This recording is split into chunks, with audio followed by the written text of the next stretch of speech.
தலைவன் தலைவி படம் குறித்த ஒரு சுவாரஸ்யமான தகவலை அப்படத்தின் இயக்குனர் பாண்டிராஜ் ஒரு பேட்டியில் பகிர்ந்துள்ளார். அதில் தனது படப்பிடிப்பு அனுபவங்கள் குறித்தும் அதில் நடந்த சுவாரஸ்யமான சம்பவங்கள் குறித்தும் அவர் மனம் திறந்து பேசியுள்ளார்.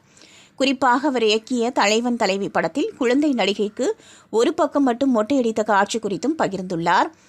பாண்டிராஜின் இயக்கத்தில் விஜய் சேதுபதி மற்றும் நித்யா மேனனின் நடிப்பில் ஜூலை 25 வெளியானது தலைவன் தலைவி திரைப்படம்.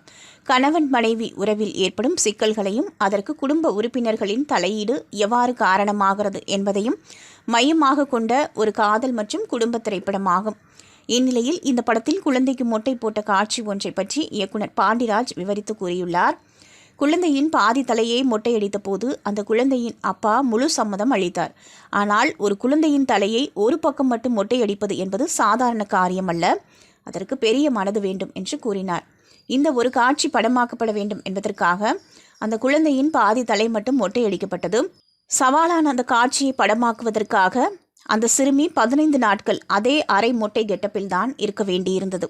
படப்பிடிப்பு இல்லாத நாட்களில் அந்த மொட்டை பகுதியை மறைக்க மிகவும் சிரமப்பட்டதாகவும் பாண்டிராஜ் குறிப்பிட்டார்.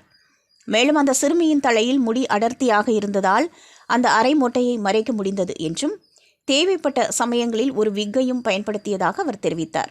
இந்த படப்பிடிப்பின் போது நடந்த ஒரு முக்கியமான மற்றும் நெகிழ்ச்சியான சம்பவம் என்னவென்றால் அந்த சிறுமியை கண்ணாடியை பார்க்க அனுமதிக்கவே இல்லை என்பதுதான். மொட்டையடித்த தோற்றத்தில் அவள் பார்த்துவிட்டால் அது அவளது மனநிலையை பாதிக்கலாம் என்று தான் கருதியதாகவும் அதனால் படப்பிடிப்பு முடியும் வரை கண்ணாடியை காட்டாமல் பார்த்து கொண்டதாகவும் கூறினார்.